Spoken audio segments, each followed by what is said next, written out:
নমস্কাৰ সকলোকে স্বাগতম জনাইছো আসাম কেৰিয়াৰ পইণ্ট ইউটিউব চেনেলৰ অন্যটা নতুন ভিডিঅ লৈ আজিৰ এই ভিডিঅ'টোত আমি আপোনালোকৰ যোৱাকালি অৰ্থাৎ 4 ডিসেম্বৰত অনুষ্ঠিত হৈ যোৱা আৰআৰবি ৰেলৱে গ্ৰুপ ডিৰ থাৰ্ড শিফটৰ কেইটামান মেমৰি বেস জিকে কোৱেশ্চন লৈছো তো আপোনালোকে ভিডিঅ'টো চাই যাওক যিসকলৰ আগন্তুক দিনমত এক্সাম আছে তেওঁলোকৰ কাৰণে খুবেই এটা ইম্পৰ্টেন্ট ভিডিঅ হয় আৰু আমি ডেইলি বেসিছত শিফটৰ কোৱেশ্চন মই দি আছো যদি আপোনালোকে আগৰ ভিডিঅ'বোৰ চোৱা নাই হেবোৰ গৈ চাই ল'ব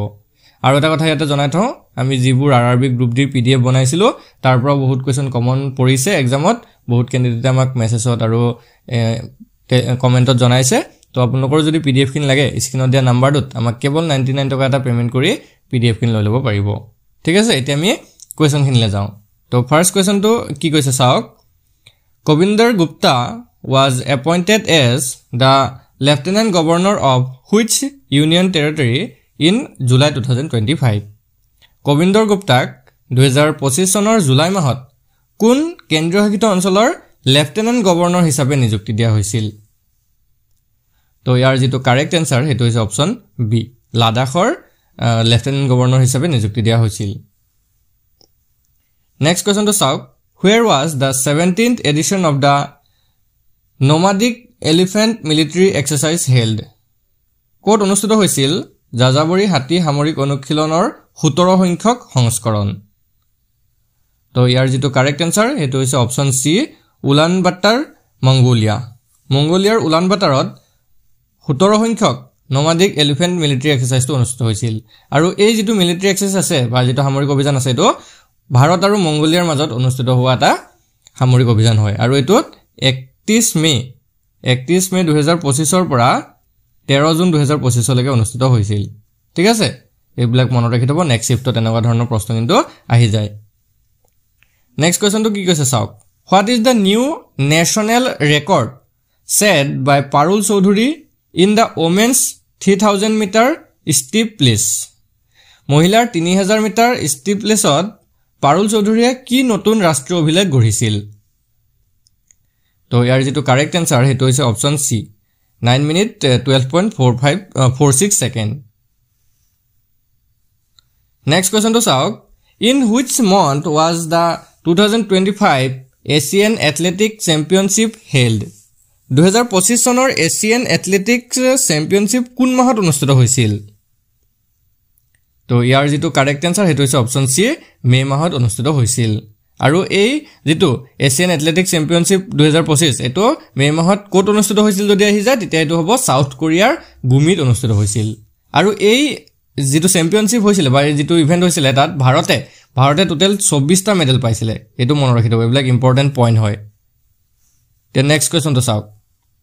by August 2025 approximately how many people have lost their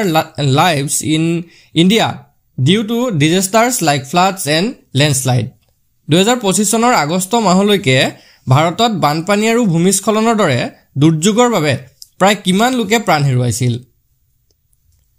তো ইয়াৰ যেটো কাৰেক্ট আনসাৰ হেতু হৈছে অপচন এ 1680 অৰ্থাৎ প্ৰায় 1680 জন ব্যক্তিৰ প্ৰাণ হেৰুৱাইছিল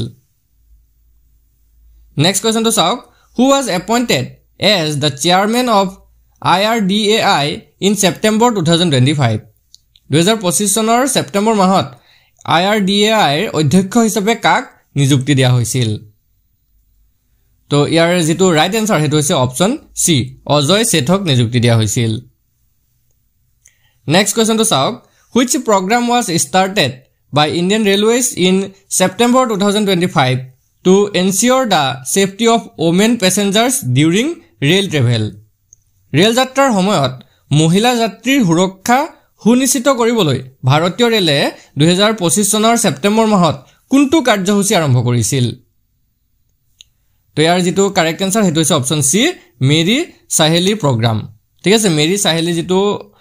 কাৰ্যসূচী আছে এটো আৰম্ভ কৰিছিল নেক্সট কোৱেশ্চন তো চাওক across an 8 ohm resistor what value of voltage will produce 200 joule of energy time is assumed to be 1 second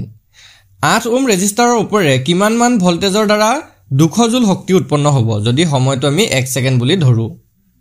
তো এইটো এটা নিউমেৰিকেলৰ প্ৰশ্ন আছিল আৰু এটো যেতিয়া আমি কৰিবলৈ যাম তেতিয়া আমি এটা ফৰ্মুলা জানিব লাগিব মানে ফৰ্মুলাটো হৈছে এটো যে এনাৰ্জি E = কি v² / RT এটো আমি ফৰ্মুলা v² / R * T এই ফৰ্মুলাটো আমি জানিলে তেতিয়া আমাৰ আনসাৰটো ওলাই যাব এতিয়া ইয়াতে E মানে হৈছে এনাৰ্জি কিমান দিত হৈছে 200 জুল হয়নে 200 জুল আৰু তাৰ পিছতে আমি যদি চাও R2 দিয়া আছে R2 হৈছে 8 ওম 8 ওম দিয়া আছে আৰু টাইমটো দিত হৈছে আমাৰ 1 সেকেন্ড ঠিক আছে এতিয়া আমাক উলিয়াব লাগে ভোল্টেজটো তো আমি যদি ফৰ্মুলাটোত বহুৱাই দিও ই জায়গা 200 হয়নে v² v² থাকিলে r মানে হৈছে 8 আৰু ইফালে 1 t মানে হৈছে 1 তো এটো 1 ৰ কোনো ভ্যালু নাই 1 পূৰণ কৰিলে এটোই হ'বগে সো ইফালে যদি 200 ৰ লগত 8 টো পূৰণ হৈ যায় এটো হৈ যাব 1600 তো ইফালে 1600 আৰু ইফালে v² তো v² টা যদি আমি উঠাই দিও তো √1600 হ'ব হয়নে নহয় √1600 সমান v তো √1600 মানে কিমান 40 তো v ৰ মানটো আমি কিমান পালো 40 ভোল্টেজ তো আমাৰ অপচন কোনটো হ'ব অপচন সি টো হৈ যাব কাৰেক্ট आंसर বুজি পাইছে সাগে নেক্সট কোৱেশ্চনটো চাওক তেতিয়া কি কৈছে what type of layered structure does a graphite have গ্ৰেফাইটৰ কেনে ধৰণৰ স্তৰযুক্ত গঠন থাকে অৰ্থাৎ কিউবিক নে লিনিয়াৰ নে হেক্সাগনেল নে টেট্ৰাগনেল হয় তো ইয়াৰ যেটো কাৰেক্ট आंसर হেটো হৈছে অপচন সি হেক্সাগনেল হয় অৰ্থাৎ খৰভুজীয় হয়